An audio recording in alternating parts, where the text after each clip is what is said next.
சிவாய நம. திருச்சிற்றம்பலம். நமது சிவசிவ அன்பை சிவம் அறக்கட்டளையில் பயணம் செய்யும் அனைத்து அடியாருக்கும் இனிய மதிய வணக்கம். இன்றைய சிறப்பு விருந்தினராக வந்திருக்கும் அருள்நிதி சோமசுந்தரராஜா அவர்களை குருவின் சார்பாக வருகின்ற வரவேற்கிறேன். ஐயா, தலைப்பு சொல்லி ஸ்டார்ட் பண்ணிக்கலாம். நன்றி. வணக்கம். வாழ்க வளமுடன். அன்பே சிவம் இந்த இணைய வழி நிகழ்வின் மூலமாக சந்திக்கின்ற அன்பு உள்ளங்களே, ஒன்றே குலம் ஒருவனே தேவன் என்ற பொருளிலே இன்றைய சிந்தனை விருந்தை சந்திக்க இருக்கிறோம். ஏனென்று சொன்னால், ஒரு காலகட்டத்தில்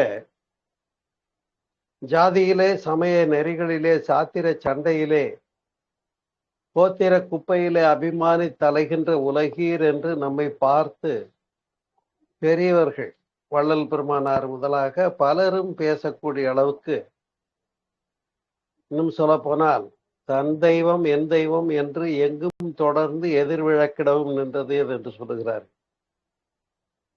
அப்படி கடவுளரை பலவாக கற்பிதம் செய்திருக்கிறார்கள். அவ்வாறு கடவுள் என்று சொல்லக்கூடிய சொல்லே அது வினையை குறிக்கும் சொல்லாகும். கட உள் என்று சொல்லுகிற வினையை குறிக்கும் சொல் தான் வினை சொல் என்பது.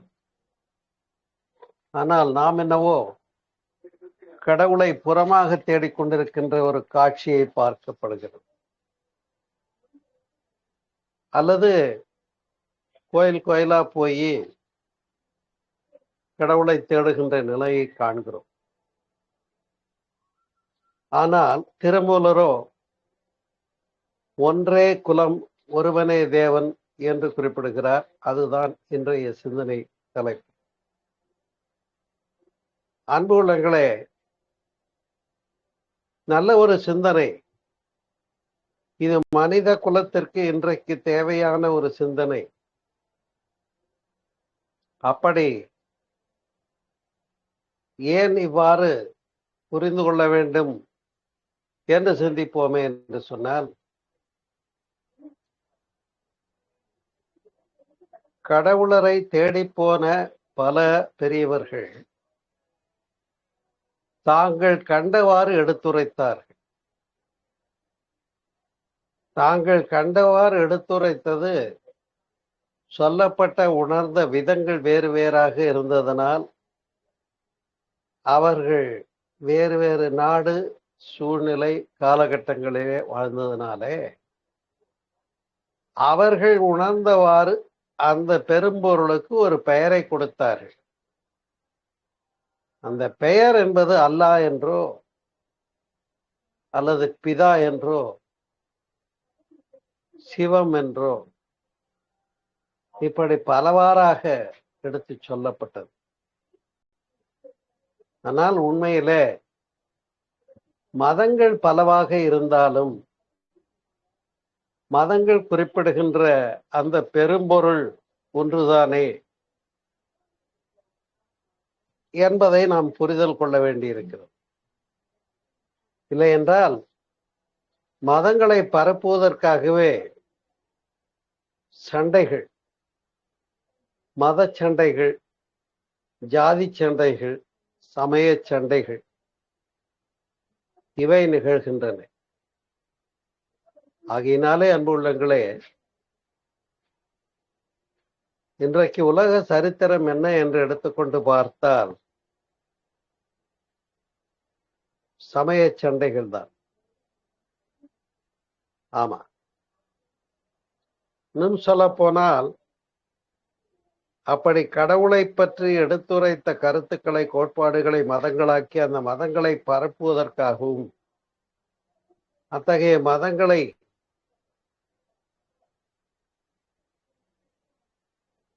பிறரும் ஏற்றுக்கொள்ள வேண்டும் என்பதற்காக மதத்தை பரப்புகின்ற வேலை, மதமாற்றம் செய்கின்ற வேலைகளைத்தான் இன்றைக்கு கண்கூடாக பார்க்கிறோம். அன்பு உள்ளங்களே, இது ஒரு வகையில சரியா என்று சொன்னால், எந்த ஒரு தனிப்பட்ட மதமும் சிறந்தது என்று அல்ல. எல்லா மதங்களுமே சிறந்ததுதான். எல்லா மதங்களை நிறுவிய மகான்களும் அந்த பெரும்பொருளை உணர்ந்துத்தான் எடுத்துச் சொல்லி வாழ்த்தி வணங்கி இருக்கிறார். ஆனால் சொல்லப்பட்ட விதங்கள் வேண்டுமானால் வேறவாக இருக்கலாம். ஒரு வகையில மூலம் ஒன்றுதானே இருக்க முடியும். அந்த ஒன்றாகிய பெருநிலை என்று சொல்லக்கூடிய பரம்பொருள் பிரம்மம் என்று எடுத்துக்கொண்டார், அல்லது சிவம் என்று கூட வைத்துக் கொள்ளுவோமே. அந்த சிவம் என்பது என்ன என்று விளக்க முற்படுகிற வகையிலே உருவத்தாலே அதனை அரூபாரூபமாக சிவலிங்கமாக வைத்தார். சிவலிங்கத்தினுடைய வடிவம் சிந்து சமவெளி நாகரிகத்திலேயே காணப்படுகிறது. அவ்வளவு தொன்று தொட்டது நம்முடைய இந்து மதம் என்பதை அறிவோம். அப்படி அந்த சிவம் என்பதை எவ்வாறு விளக்குகிறார்கள் என்று சொன்னால், சிவபுராணத்திலே நள்ளிருளில் நட்டம் பயின்றாடும் நாதனை என்று ஆதியிலே இருள் அல்லது ஒளி இருந்தது என்று அறியப்படுகிறோம் இல்லையா? இன்னும் சொல்ல போனா பைபிள்ல ஆதியிலே ஒலி இருந்தது என்று மொழிகிறது.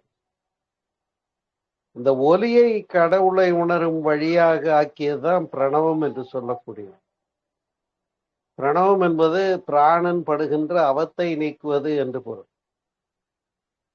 அப்படி இந்த உயிரின் அவத்தை நீக்குவதற்காக, துன்பத்தை போக்குவதற்காக அந்த பேராற்றலாகிய பெருநிலையாகிய இறைநிலையோடு நம்ம இணைத்து கொள்ள ஒரு சாதனம்தான் மதங்களும் சமய நெறிகளும் அதை வகுத்த வழிகளும்.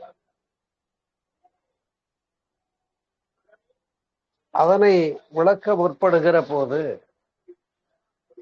விவிலியம், பைபிள் போன்ற மூல நூல்களிலே என்ன சொன்னாங்க அப்படின்னு கேட்டா, கடவுள் உலகை படைத்தார் என்று சொல்லப்படுகிறது. நீங்கள் அறிந்தீர்கள். கடவுள் உலகத்தை படைத்தார் என்று சொன்னால், இந்த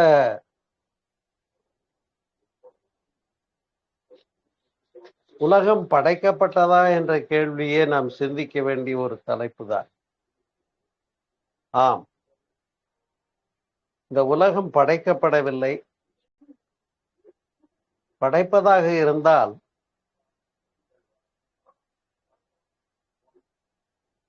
மூலப்பொருள் ஒன்றாக இருந்திருக்க வேண்டும். உதாரணமாக, குயவன் மட்பாண்டத்தை படைத்தான் என்று சொன்னால், இந்த குயவன் என்ற பொருள் ஒன்று, அதை செய்வதற்காக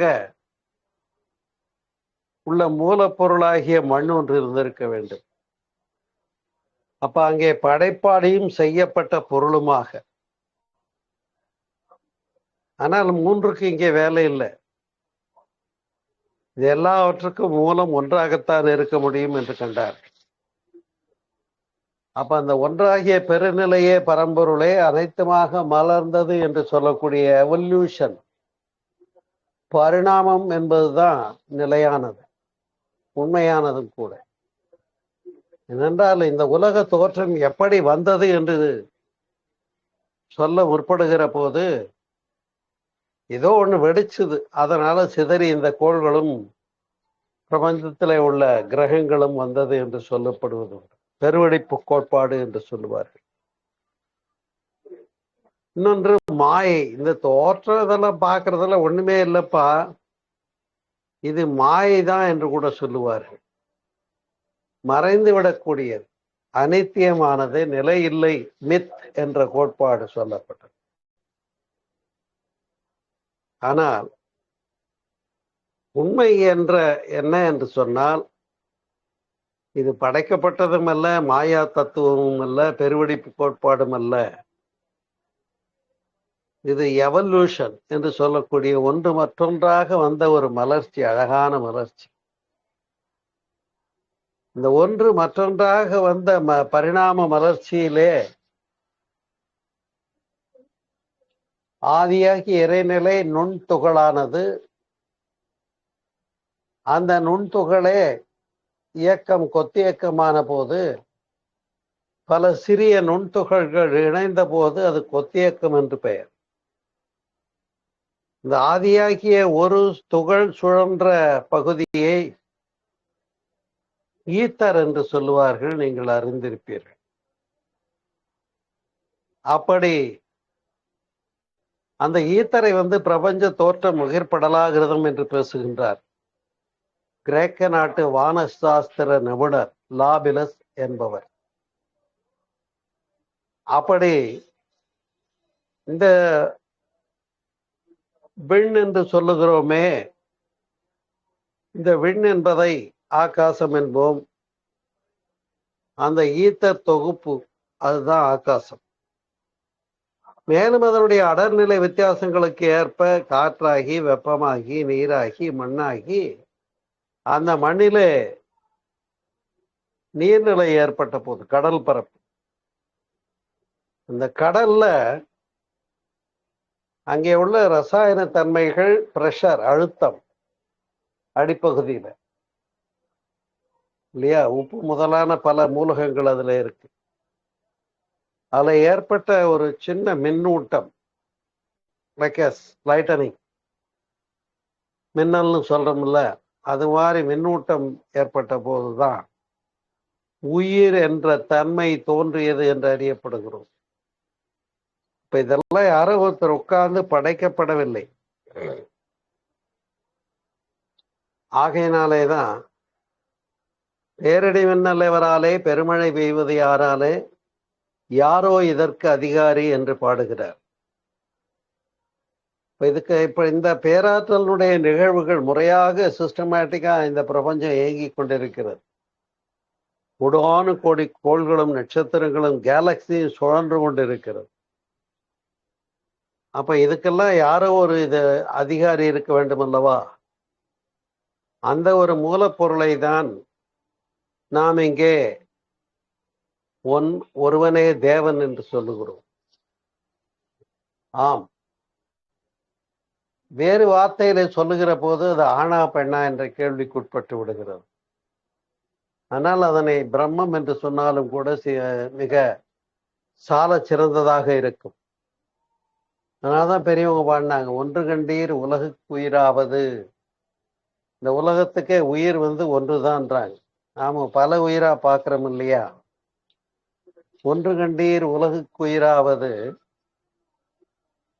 நின்று கண்டீர் அது தித்திக்கும் தானே, நன்று கண்டீர் நமச்சிவாய பழம் என்று பேசுகின்றார். இப்ப இந்த உலக தோற்றத்துக்கு மூலம் ஒன்றுதான், இந்த உயிரின தோற்றமும் ஒன்றுதான். அந்த முதல் உயிரியைத்தான் விஞ்ஞானத்துல அமீபா என்று சொல்லப்படுகிறது.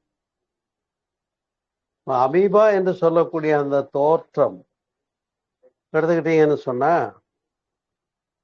இதை நாம ஒரு நல்ல ஞானத்தோட என்கொயர் பண்ணணும். அதுக்கு பேர் தான் தத்துவ விசாரம் செய்தல் என்பது. அப்படி விசாரிச்சுட்டே போனா அந்த ஒரு முழுமையான பெரும்பொருளே அனைத்துமாக மலர்ந்தது, உயிரினங்களாக வந்தது, அமீபா முதலாக. அப்படி உயிரினங்களாக மனித இனம் தோன்றியது. ஓரறிவு, ஈரறிவு, மூவறிவு, நாலறிவு, ஐயறிவு, ஆறு அறிவுடைய மனித இனம். இந்த மனித இனமும் தோன்றி கற்காலத்திலிருந்து இன்று வரையில எவ்வளவு ஒரு தன்மாற்றத்தை மேற்கொண்டிருக்கிறது விஞ்ஞானம் என்ற ஒரு கண்டுபிடிப்பு. ஆனால் இந்த விஞ்ஞானமும் தொட முடியாத ஒரு பெரும் பொருள், பெரும் பதம் ஒன்று உண்டல்லவா, அந்த ஒரு சிறப்பை பார்க்கிறோம். ஆகையினாலேதான் பாரதி பாடுகிறான், காக்கை குருவி எங்கள் ஜாதி, நீள் கடலும் மலையும் எங்கள் கூட்டம் என்று சொல்லுகிறார். காக்கா குருவி எல்லாம் என்னுடைய ஜாதின்னு சொல்றாருன்னா என்ன அர்த்தம்? அதான் நம்ம எல்லாம் ஒண்ணுதாங்கிறது தான் அது. காக்கை குருவி எங்கள் ஜாதி என்று சொல்லும் போது கூட உயிரினங்கள் எல்லாம் என்னை போலதான் உணர்ச்சி என்ற ஒரு அடிப்படையான விஷயத்தாலே ஒன்றுபட்டு இருக்கிறது, இணைந்திருக்கிறது, வேறாக இல்லை என்று பொருளாகும். அதாவது காக்கை குருவி எங்கள் ஜாதி என்று சொல்லுகிற வார்த்தையில அது பறவைகளாக இருக்கட்டும், விலங்குகளாக இருக்கட்டும், மனிதனாக இருக்கட்டும், அனைத்தும் உயிரினங்கள் இல்லையா? அந்த உயிர் என்று சொல்லும் போது ஒரு பொது அம்சம் இருக்கு. அந்த பொது அம்சத்துக்கு பேர் தான் உணர்ச்சி என்பது. ஆம், உயிரினங்களினுடைய தனிப்பட்ட சிறப்பு உணர்ச்சி என்று சொல்லக்கூடியது. அந்த உணர்ச்சி என்பது உயிர்களினுடைய சிறப்பு. அதனுடைய மலர்ச்சி, நிறைவு தன்மை மனிதனாக வந்தது. ஏன்னா ஐயறிவுக்கு மேலே ஆறாவது அறிவாகிய ஒன்று வந்தபோது அது சிந்தித்தல் என்ற ஒரு தனி பெரும் தகைமை. அப்ப அந்த பகுத்தறிவு சிந்தித்தல் என்ற பண்பு வந்ததுனாலே தான், அதாவது மனம் என்ற ஒரு பண்பு வந்ததுனாலே தான் மனம் இதன் மனிதன் என்றாலும் இல்லையா? அதான் மனிதம் மனிதம்னு சொல்லிட்டு இருக்கோம். ஆகையினாலே கடவுளை தேடி போனார்கள், மூலம் ஒன்று உண்டு என்று கண்டார்கள். அதுவே அனைத்துமாக விருந்திருக்கிற பேருண்மையை அறிந்தார்கள். அதுவே அனைத்துமாக வளர்ந்திருக்கிறதை சொன்னது தானே சைவ சித்தாந்தத்திலே பதி பசு பாசம் என்று சொன்னார்கள். பதி என்றால் இறைவன், பசு என்றால் ஆன்மா, பாசம் என்றால் இந்த இறைநிலையையும் ஆன்மாவாகிய உயிர்களையும் பிணைத்திருக்கிற இந்த உலகம். பதி பசு பாசம் என்பார்கள். அதே கூட என்ன சொல்லிடுறாங்கன்னு கேட்டா சைவ சித்தாந்தமும் பதியினை போல் பசு பாசம் அனாதி என்றும் சொல்லப்படுகிறது. அப்ப எல்லாம் ஒண்ணுதான்ப்பா. இந்த உயிர் என்னைக்கிறது அன்னைக்கே இறைநிலை இருந்ததுன்றாங்க. அதை ஒரு பெரியவங்க பாடுறாங்க. இறைவனை பார்த்து சொல்றார், இறைவா என்று நீ அன்று நான் என்று சொல்லுகிறார். எவ்வளவு அழகான ஒரு வார்த்தை பாருங்க, சிந்தனை மிகுந்த வார்த்தை. இறைவா என்று நீ அன்று நான் என்று சொல்லுகின்றார்கள். நீ என்றைக்கு இருந்தியோ அன்றைக்கே நானும் இருந்தேன் என்று சொல்லுகிறார் என்று சொன்னால், இந்த சீரிய சிந்தனைகள் எல்லாம் இன்றைக்கு சமுதாயத்துக்கு சென்று சேர வேண்டுமா இல்லையா? அந்த நோக்கிலே பெரியவர்கள் சொன்ன ஒன்று நீ அணையா அன்று என்று நீ அன்று நான் என்று சொன்ன அந்த பெரும் பதம் நம்மால் அறியப்பட்டிருக்கிறதா, உணரப்பட்டிருக்கிறதா என்பதற்காகத்தான் இந்த தலைப்பை சிந்தித்துக் கொண்டிருக்கிறோம். ஏனென்று சொன்னால் கடவுள் பெயராலே அடித்துக் கொண்டிருக்கிறார்கள், சண்டை போடுகிறார்கள். இஸ்ரேலுக்கும் லெபனானுக்கும் இல்லையா, சிரியாவுக்கும், இப்படி பலவாறாக மதங்கள் பெயராலே சண்டைகளும் போட்டிகளும் நடக்கின்ற ஒரு நிலையை பார்க்கிற போது அங்கேதான் திருமூலர் குறிப்பிடுகிறார், ஒன்றே குலம் ஒருவனே தேவன் என்ற கருத்தை முன்வைக்கிறார். ஆகையினாலே பாரதியும் பாடுகிறார், ஆயிரம் தெய்வங்கள் உண்டென்று கூறி அலையும் அறிவெளிகாள் என்று பாடுகிறார். இதை சிறப்பாக சொன்னது என்னவோ, பகவத்கீதையில கிருஷ்ண பரமாத்மா என்ற ஒரு கதாபாத்திரத்தின் மூலமாக, பகவத்கீதையில கிருஷ்ணர் என்ற கதாபாத்திரத்தின் மூலமாக எல்லா பொருளிலும் என்னை காண்பவனவனோ அவனை விட்டு நான் எப்பொழுதும் நீங்காமல் இருக்கிறேன் என்று சொல்லப்படுகிறது. பாருங்க, எவ்வளவு ஒரு அழகான சொல் பாருங்க. எல்லா பொருளிலும் என்னை காண்பவனவனோ. அப்ப நீக்கமர நிறைந்த பெரும் பொருள், நீக்கமர நிறைந்த பெரும் பொருள். அந்த பெரும்பொருள் எல்லா நுண்மையிலும் இருக்கு, விரிவிலும் இருக்கு. நுணுகினாலும் அதனை உணரலாம், விரிந்தாலும் உணரலாம். நுணுகி உணர்வதுதான் தவ முறையிலே செய்யப்படுவது. விரிந்து உணர்வது என்பது மனவிரிவு பெற்று எல்லா உயிர்களும் இன்புற்றிருக்க நினைப்பதுவே அல்லாமல்னு புரியணும். ஏன்னா இங்க ஒன்றே குலம் என்று மட்டும் பேசவில்லை, ஒருவனே தேவன் என்று மட்டும் சொல்லவில்லை, ஒன்றே குலம் என்றும் சொன்னார். அப்ப மனித குலம் ஒன்று என்று நிலைப்படுத்துகின்றார்கள். ஆனால் உண்மை என்ன? நிலப்பரப்பு என்று எடுத்துக்கொண்டால் பூமி உருண்டை ஒன்றுதான், நிலம் ஒன்றுதான், நிறைய நிலப்பிரிவு இல்லை.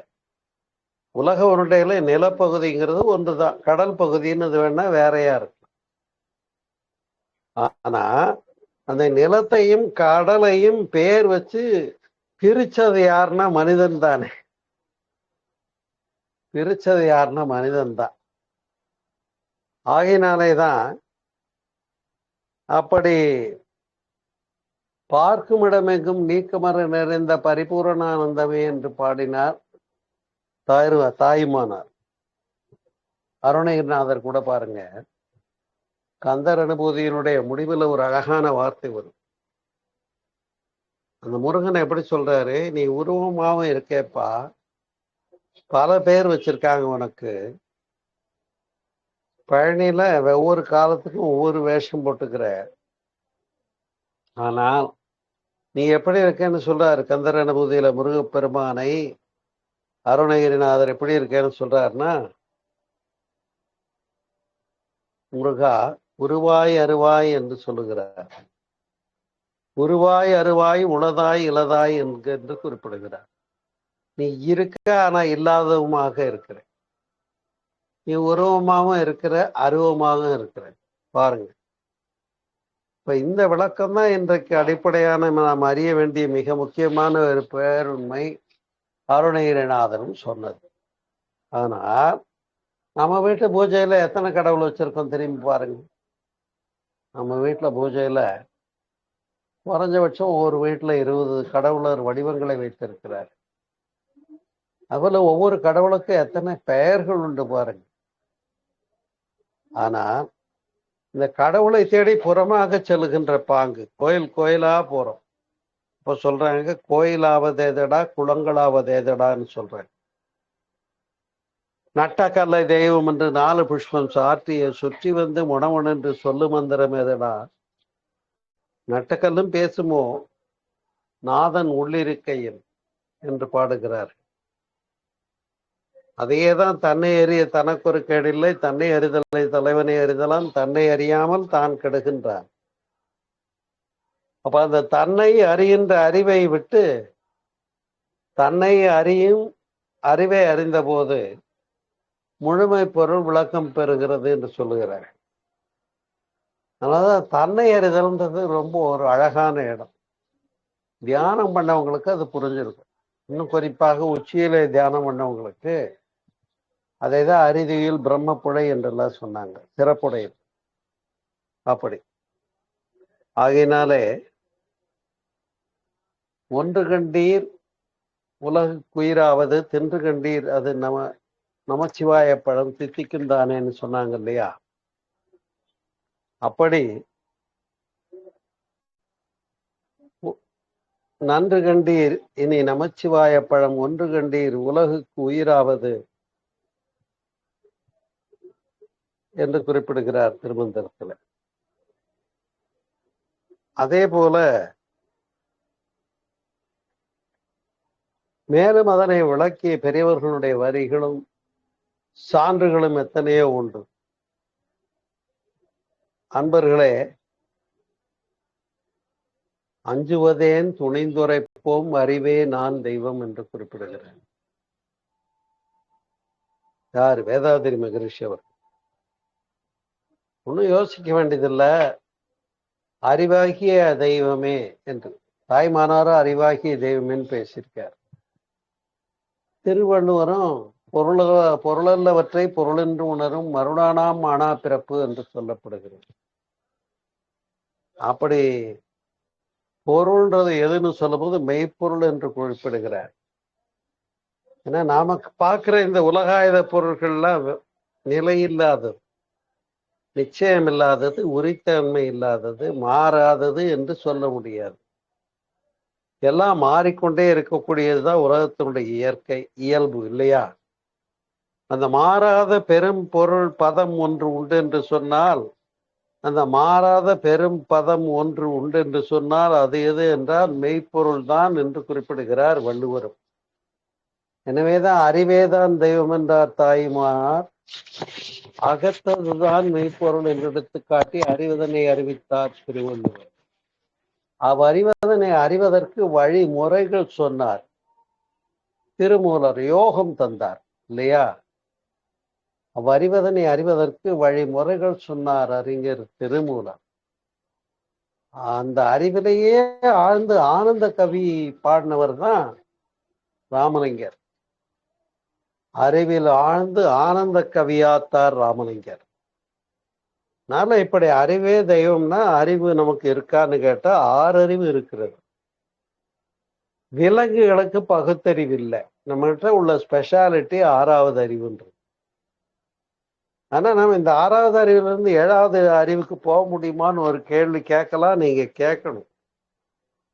அப்படி கேட்டு பார்த்தீங்கன்னு சொன்னா அதைதான் 7வது அறிவு என்று நெற்றிக்கண் என்று சொல்லுகிறார்களே.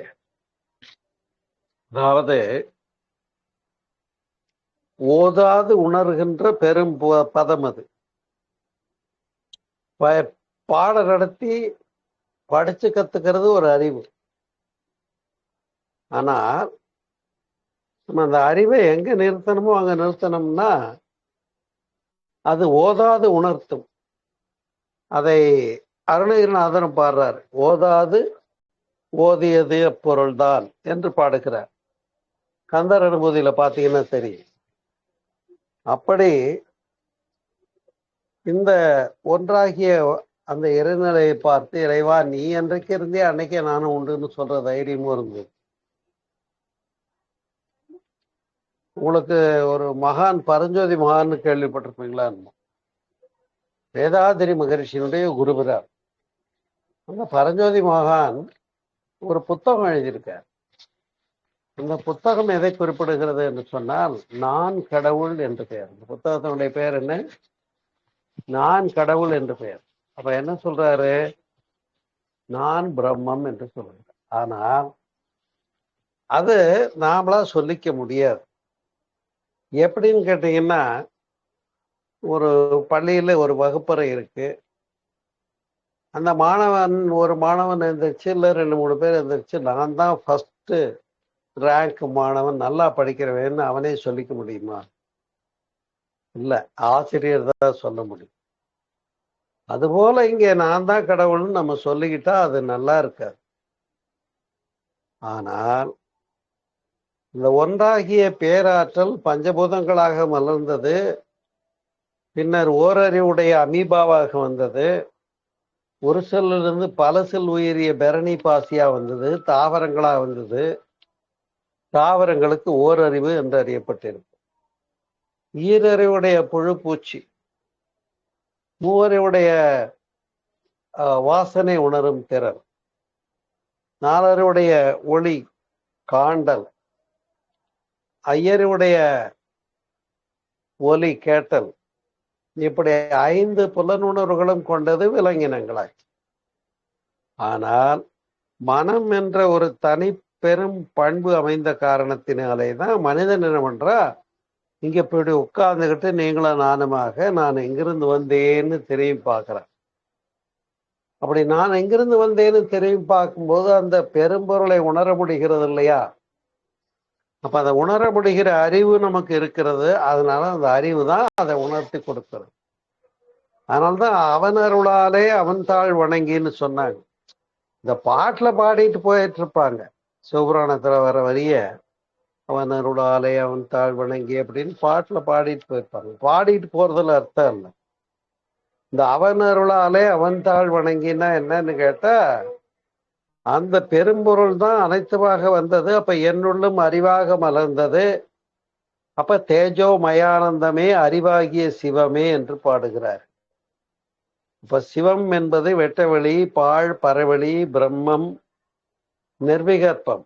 அதாவது வேறுபாடு இல்லாதது, நிர்மலம், மலங்கள் இல்லாதது. ஆணவம் கண்மம் மாய என்ற மும்மலங்கள் நீங்கினால் அங்கே இறைவன் தெரிவார்.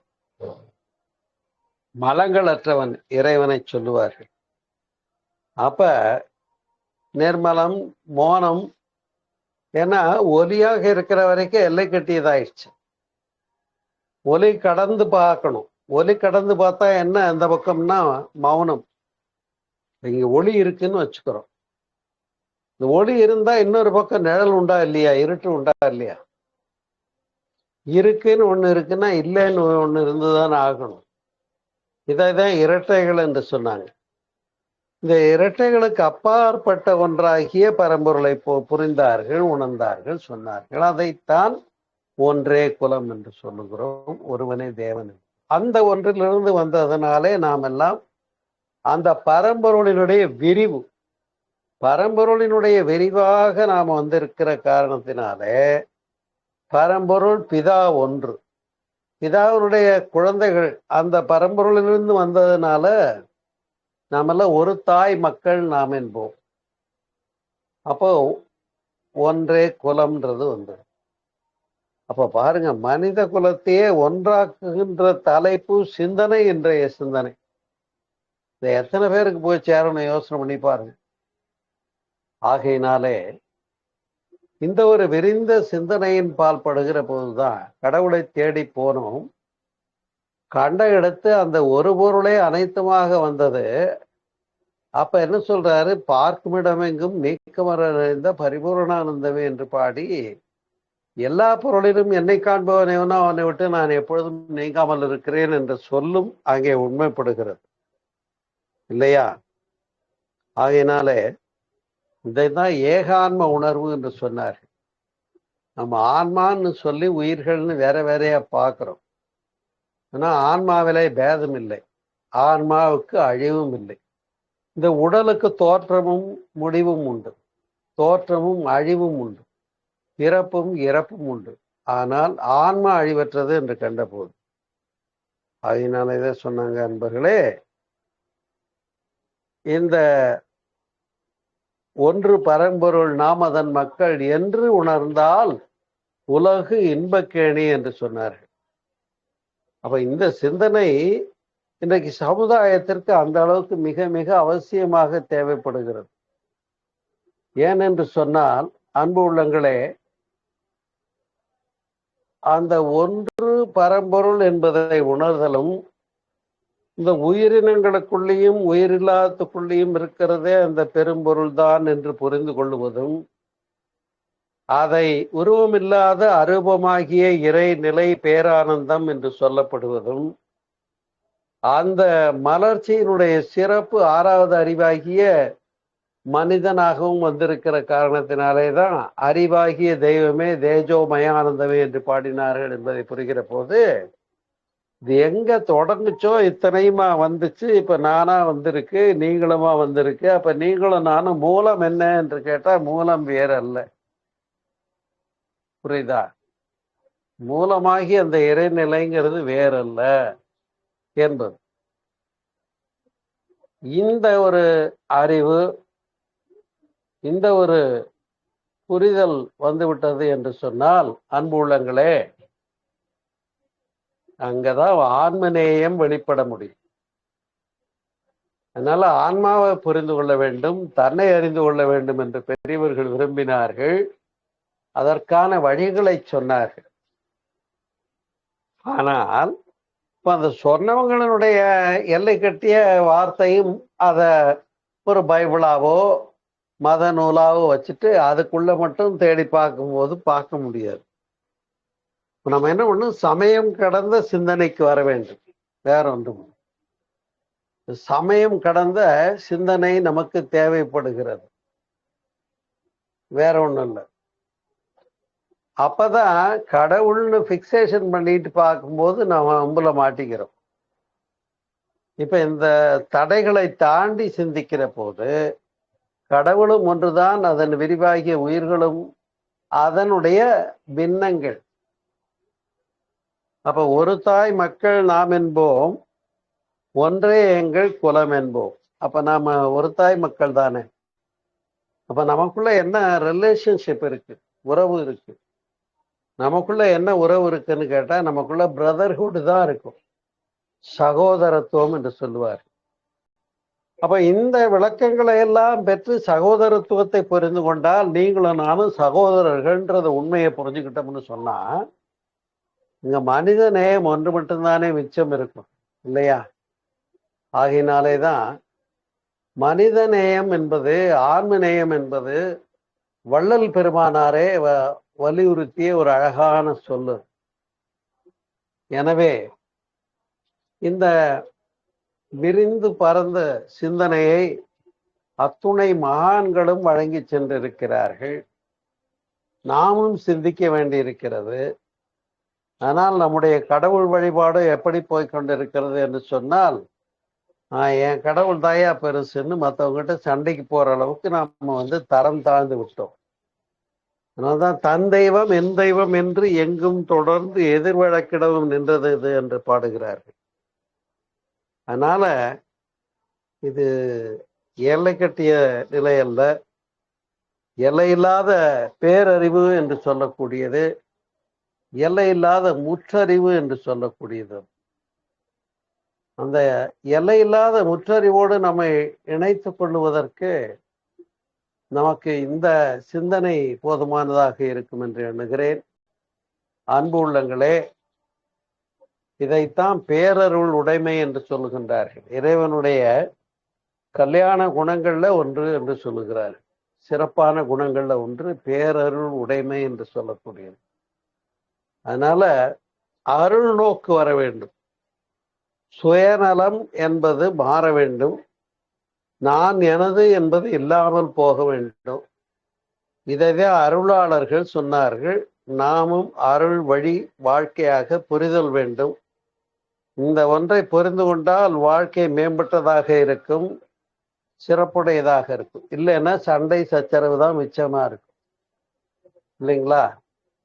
எப்படி மத மாற்றங்கள்லாம் எவ்வளவு தப்பு பண்ணிக்கிட்டு இருக்காங்கன்றது நீங்க புரிஞ்சிருப்பீங்க. இப்ப என்னுடைய உரையின் மூலமாக என் சாமி தான் பெருசுன்னு என் மதத்துக்கு வான்னு சொல்லி சண்டை போடுற விஷயங்கள்லாம் உலகத்துல நடக்குதா இல்லையா? இஸ்ரேல் இன்னும் என்னுடைய மதத்தை பரப்ப வேண்டும் என்று விரும்புகிற அது என்ன படையெடுத்து மதத்தை பரப்புறதுங்கிறத அவங்க கலாச்சாரமாவே மேற்கொள்ளுகிறார்கள். ஆனால் அது அறியாமையைத்தான் குறிக்கும். அதனால அந்த அறியாமையிலிருந்து விலகி வெளியே வர்றதுக்கு திருமூலர் போன்ற பெரியவர்கள் இந்த ஒன்றே குலம் ஒருவனே தேவன் என்ற விளக்கத்தை கொடுத்திருக்கிறார்கள். இந்த விளக்கத்தை திருமூலர் மட்டுமில்லை, அருணகிரிநாதரும் சரி, ஆதிசங்கரரும் சரி, பாரதியாரும் சரி, திருவள்ளுவரும் சரி, தாய்மானாரும் சரி, எல்லா பெரியவர்களும் பேசியிருக்கிறார்கள் என்பதை ஆதாரபூர்வமாக இன்றைக்கு நாம் சிந்தித்திருக்கிறோம் இல்லையா? ஆகையினால இந்த உயர்ந்த சிந்தனை இந்த சமுதாயத்துக்கு சேர வேண்டிய ஒரு கருத்து. இதை உங்களுடைய மனங்களிலே உள்வாங்கிக் கொள்ளுங்கள்.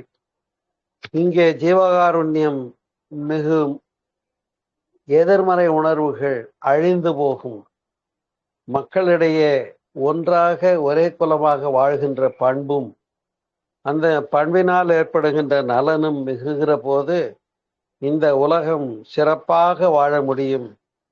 எனவேதான் வாழ்க வையகம் வாழ்க வளமுடன் என்று வேதாதிரி மகரிஷி அவர்கள் சொன்னார்கள். எனவே வேதாதிரி மகரிஷி சொன்ன ஓருலகாட்சியும் தேவை, வள்ளல் பெருமானார் சொன்ன சன்மார்க்க சமயமும் தேவை, இன்னும் திருமூலர் சொன்ன ஒன்றே குலமும் தேவை. எனவே இந்த பெரும் பொருளை உணர்ந்து நிறைந்து மகிழ்ந்து சிறப்போம் என்று கூறி இந்த அருமையான ஒரு பொழுதிலே உங்களோடு நல்ல ஒரு உயர்ந்த தலைப்பு, சிறந்த தலைப்பிலே சிந்திப்பதற்காக வாய்ப்பு கிடைத்தமைக்கு நன்றி கூறி நிறைவு செய்கிறேன். நன்றி, வணக்கம். வாழ்க வளமுடன், வாழ்க வளமுடன். சிறப்பா இருந்தது ஐயா, நன்றி.